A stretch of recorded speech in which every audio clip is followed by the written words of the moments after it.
वंदे पुरुषोत्तम। ठाकुर ने सबसे पहले मातृदेवी, पितृदेव, सरकार साहब और हुजूर महाराज को अबीर, गुलाल और अर्घ्य के साथ प्रणाम निवेदित किया। आज से 40वां ऋत्विक अधिवेशन शुरू हो रहा है, इसीलिए श्री ठाकुर के पास लगातार लोगों की भीड़ लगी हुई है। वह आदर, हर्ष और उल्लास के साथ बातचीत कर रहे हैं। 3 महीने बाद साक्षात दर्शन का सौभाग्य पाकर सभी के मन प्राण इस समय आलोक, पुलक और आनंद से उद्वेलित हैं। श्री ठाकुर भी भक्त वृंद को पास पाकर महासुखी और परम परितृप्त हैं। उनके संपूर्ण अंग से दिव्य आभा विकीर्ण हो रही है। देखते देखते जैसे तृप्ति ही नहीं होती। मोहित होकर अपलक नेत्रों से युग युगांतर तक ताकते रहने की इच्छा होती है। श्री ठाकुर बरामदे के कमरे के भीतर बैठे हुए हैं। मेष्टू भाई के आते उन्होंने कहा, अरे मेष्टू, प्रफुल्ल के पास एक लिखा हुआ नोट है, तो तू उसे उतार कर कॉपी कर ले आओ, याद कर लेना, वह काम आएगा। मेष्टू भाई ने तुरंत ही उस अंग्रेजी वाणी को उतार लिया। इसके बाद पूछा, आपने खुद के दोष ढूंढ कर निकालने और उन्हें सुधारने की बात कही है, लेकिन वह कैसे किया जाए? श्री ठाकुर जी बोले, किसी काम में असफल होने पर देखना पड़ता है कि किस लिए असफल हुए। भूलों का विश्लेषण करके उन्हें ढूंढ निकालना पड़ता है, लेकिन सिर्फ समझकर चुपचाप बैठे रहने से नहीं होगा। तालमेल करना चाहिए, एडजस्ट करना चाहिए। एडजस्ट न करने से अवसाद या निराशा, डिप्रेशन आ जाती है। और इस मामले में दूसरों का चाहे जो भी दोष हो, उसे कभी भी बड़ा करके नहीं देखना चाहिए। मान लो किसी व्यक्ति ने अपनी बात ठीक नहीं रखी और उस पर भरोसा करके तुम बुरी तरह मारे गए, मुश्किल में पड़ गए। यहाँ भी यदि तुम खुद को दोषी नहीं मानते तो तुम धोखा खा जाओगे। किस पर कब, कहाँ और कितना निर्भर किया जा सकता है, यह जानना चाहिए, समझना चाहिए। फिर यदि किसी पर निर्भर करते हो तो उससे वह काम करवा लेने की जिम्मेदारी भी तुम्हारी ही है। यदि वह किसी कारणवश न कर पाए तो एक वैकल्पिक अल्टरनेट व्यवस्था भी तैयार रखनी चाहिए। इस प्रकार सब तरफ नजर रखकर चलना होता है। कामकाज जितने सटीक ढंग से, समय पर और निपुणता के साथ किया जाता है, चरित्र उतना ही ठीक होता है। गैर जिम्मेदाराना और आलसी जीवन जीने से धर्म नहीं होता।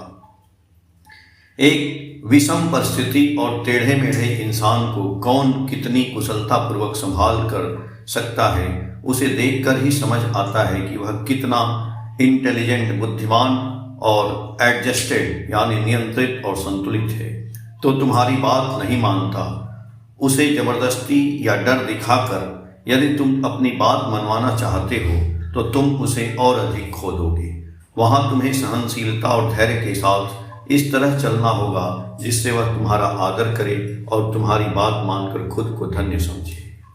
सबसे कठिन काम है दूसरों के ईगो, अहंकार को टैकल करना, संभालना। खुद का ईगो, अहंग एडजस्टेड, नियंत्रित न होने पर यह काम नहीं किया जा सकता। और सरेंडर, आत्मसमर्पण के बिना ऐसा होना संभव भी नहीं है। जीवन में सब तरह से सार्थक होने के लिए कदम कदम पर एक्टिव सरेंडर, सक्रिय आत्मसमर्पण चाहिए। श्री ठाकुर केष्टोदा की ओर देखकर कह रहे हैं कि उत्तरा साधक की बात बड़ी गहरी है। उत्तरा साधक रहने पर मनुष्य प्रेरणा पाता है। जैसे मैं जो करता हूँ, आप उसमें मेरे साथ जुड़े हैं, आप मेरे उत्तरा साधक हैं। सब कामों में एक उत्तरा साधक की आवश्यकता होती है, तभी मनुष्य खुद को मजबूत कर खड़ा हो पाता है। इससे उसके और उसके काम की कॉन्टिन्यूटी यानी क्रमबद्धता, निरंतरता बनी रहती है। आप व्यवसाय या बिजनेस भी करना चाहते हैं तो वहाँ भी एक उत्तरा साधक चाहिए, जिसकी टॉसिंग नेचर यानी चंचल स्वभाव होती है। उसे कभी अच्छा उत्तरा साधक नहीं मिलता, क्योंकि वह अपनी चंचलता की आदत के कारण अपने व्यक्तित्व और अपनी इच्छा शक्ति को विकसित नहीं कर पाता, और इसी दोष के कारण वह खुद भी कभी अच्छा उत्तरा साधक नहीं बन पाता। सच्चा उत्तरा साधक तो वह है जो पूरी निष्ठा, आशा, भरोसा और लगन के साथ किसी एक व्यक्ति के पीछे लगकर उसके काम को सफल बनाने में मदद करता है, उसके मिशन, उसके उद्देश्य, लक्ष्य को फुलफिल यानी पूरा करने के लिए हर संभव तरीके से उसे आगे बढ़ाता है। इससे दोनों की प्रोग्रेस यानी उन्नति होती है। इसके बिना मनुष्य आगे नहीं बढ़ सकता। माँ मेरी खूंटी थी, मेरी सहारा थी। माँ के चले जाने के बाद से मुझे जैसे कुछ भी अच्छा नहीं लगता। केस्टोदा बोले कि प्रायः सभी महापुरुषों के मामले में देखा जाता है कि उनका जीवन अत्यंत विषाद और कष्टों से भरा होता है।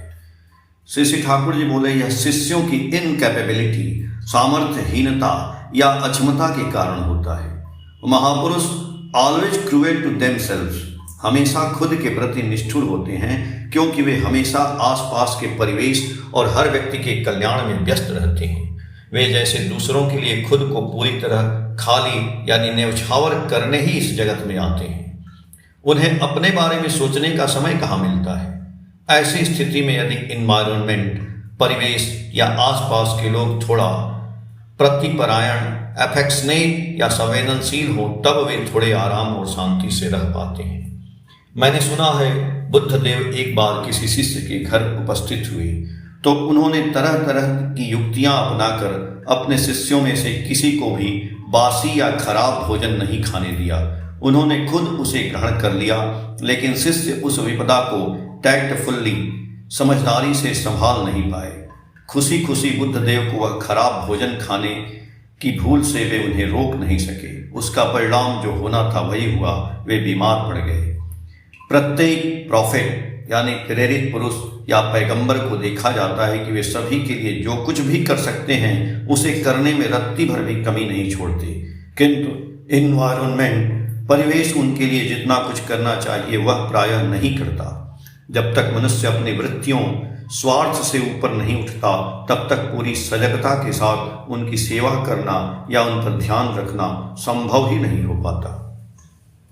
चुनिंदा बोले कि क्या अवतार महापुरुषों को भी परिवेश यानी आसपास की परिस्थितियों पर निर्भर करना पड़ता है? श्री ठाकुर बोले क्यों नहीं, जन्म लेते ही परिवेश की, इन्वायरमेंट की आवश्यकता होती है। जब वे मनुष्य रूप में आते हैं तब उन्हें मनुष्य की तरह ही सब कुछ करना पड़ता है। तभी तो साधारण मनुष्य उनका अनुसरण करके चल पाते हैं और उनका अनुसरण करके लाभ उठा सकते हैं। नहीं तो अजीबो गरीब या मनमर्जी तरीके से चलने पर मनुष्य उनका अनुसरण भी नहीं कर पाता और न ही उनसे कोई लाभ उठा पाता।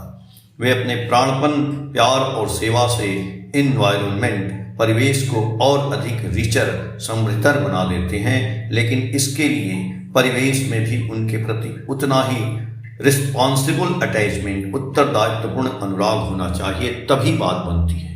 वे चाहे हमें कितना भी प्यार करके हमारे सुख शांति की व्यवस्था क्यों न कर दें, उससे हमारा वास्तविक कल्याण नहीं होता।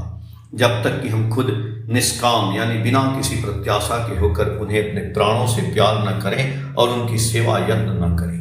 इसके बाद श्री ठाकुर ने एक बार हुक्का पिया, फिर बोले चलिए बाहर जाकर बैठते हैं, वहाँ एक साथ कई लोगों के चेहरे देखने को मिलेंगे। प्यारी लाल ने श्री ठाकुर की चप्पलें आगे बढ़ा दी। श्री ठाकुर चप्पलें पहनकर बाहर आए और बरामदे में बिछी हुई चौकी पर उत्तर पश्चिम की ओर मुंह करके बैठ गए। बातों बातों में केस्टोदा ने कहा, शरणदा को बुखार है। श्री ठाकुर ने चिंतित होकर कहा, मीटिंग के समय अगर शरणदा बीमार पड़ रहे तब तो बड़ी मुश्किल की बात है, उन्हें जल्दी ठीक करना होगा। प्यारी दा की ओर देखकर बोले, ऐ प्यारी, तू ठीक से इलाज क्यों नहीं करता? प्यारी दा बोले, मैंने तो दवा दी है। श्री ठाकुर ने आंख और मुंह घुमाकर दुलार भरे लहजे में थोड़ा चिढ़ाते हुए कहा, जैसे भी हो शरणदा को जल्दी से पैरों पर खड़ा कर देना होगा। श्री ठाकुर के बोलने की इस अपूर्व और मनमोहक भाव भंगिमा को देखकर सभी लोग हंस पड़े।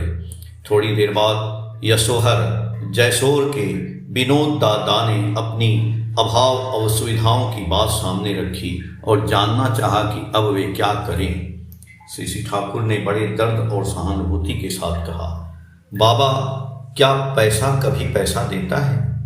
मनुष्य पैसा देता है, मनुष्य प्यार करता है, मनुष्य भोजन जुटाता है, मनुष्य के पास से ही वह सब कुछ आता है जिससे हम जीवित रह सकते हैं। इसलिए मनुष्य को अर्जित करिए, कमाए करिए, मनुष्य से प्यार करना पड़ता है, मनुष्य को सेवा देनी पड़ती है और मनुष्य को अपना बनाना पड़ता है। तुम जो काम जानते हो वही करो, उसके साथ साथ इस बात का भी ध्यान रखकर चलना होगा। यदि तुम मनुष्य को अपना बनाने का उपाय कर सको तो फिर पैसे के लिए सोचने की जरूरत नहीं पड़ेगी। 30 मार्च सन 1948 की बात है। शाम को शशि ठाकुर बड़े बंगले के मैदान में बैठे हैं। केष्टोदा भट्टाचार्य, श्रीयुत NC चट्टोपाध्याय, सचिनदा गांगुली, हेमदा मुखर्जी उपस्थित हैं। उसमें वहीं पे अमीयदा चक्रवर्ती, प्रफुल्ल राय, पागल दास गुप्ता, कनाई लाल देवनाथ, नित्यानंद मिश्र, सुशील दास गुप्ता, शरत चंद्र चक्रवर्ती, काली मोहन गांगुली, भूपेन विश्वास, सनातन गोस्वामी, रामेश्वर सरकार, सत्येंद्र शत्रुघ्न, नागेंद्र नाथ सरकार, सुनील चक्रवर्ती, विकास दे, शशधर दे, नरेश दास, वीरेंद्र दास गुप्ता, गोविंद चक्रवर्ती, सत्यरंजन दास गुप्ता, अक्षय दे, कृष्णचंद्र दास गुप्ता, धीरेश दास, राधा चरण दास प्रमुख भक्तगण भी आप पास में उपस्थित हैं। शशि ठाकुर कथा प्रसंग में श्रीयुत चट्टोपाध्याय से कह रहे हैं, मनुष्य खुद ही, समाज ही, राष्ट्र ही, पंफलेट पुस्तिका ही, प्रोपेगेंडा प्रचार ही, मनुष्य खुद ही असल में सब कुछ होता है। इसलिए कॉन्शस, सचेत, जागरूक करना होगा, एक्टिव, सक्रिय करना होगा, तभी काम बनेगा। सिर्फ 2-4 मिनट देने से नहीं होगा। इसके लिए प्राणपण शिक्षा दीक्षा देकर एक नई यूनिवर्सिटी विश्वविद्यालय खड़ी करनी होगी। शिक्षा दीक्षा ऐसी होनी चाहिए जो प्रतिपदम यानी हर कदम पर मनुष्य को मनुष्य बना सके। आप लोग हिंदू महासभा आंदोलन करते हैं, लेकिन मेरा मानना है कि जब तक जन्म से लेकर अंत तक का आचरण, रीति नीति सुसंगत और ठीक नहीं होगी, तब तक सच्ची शक्ति का उदय नहीं हो सकता। आर्यत्व का मतलब है सर्वश्रेष्ठ आचरण और पितृपुरुषों के प्रति निष्ठा रखना। इस बात को यदि ठीक तरह से समझा नहीं गया तो सांप्रदायिक एकता कभी टिक नहीं सकती। चरित्र ही असली प्रतिष्ठा है, आचरण ही असली चरित्र है। चरित्रवान और नियंत्रित यानी निष्ठावान हुए बिना, संगठित सुगठित हुए बिना कुछ भी टिक नहीं सकता। इसके बिना कोई भी प्रचार, आंदोलन, प्रोपेगेंडा बड़े स्तर पर ग्रहण नहीं किया जा सकता और न ही उसका समाज पर कोई अस्थायी प्रभाव पड़ता है। इसलिए चरित्र का गठन सबसे महत्वपूर्ण है। बातचीत के दौरान श्रीयुत भट्टाचार्य ने पूछा कि प्रचार, प्रोपेगेंडा किस प्रकार किया जाना चाहिए।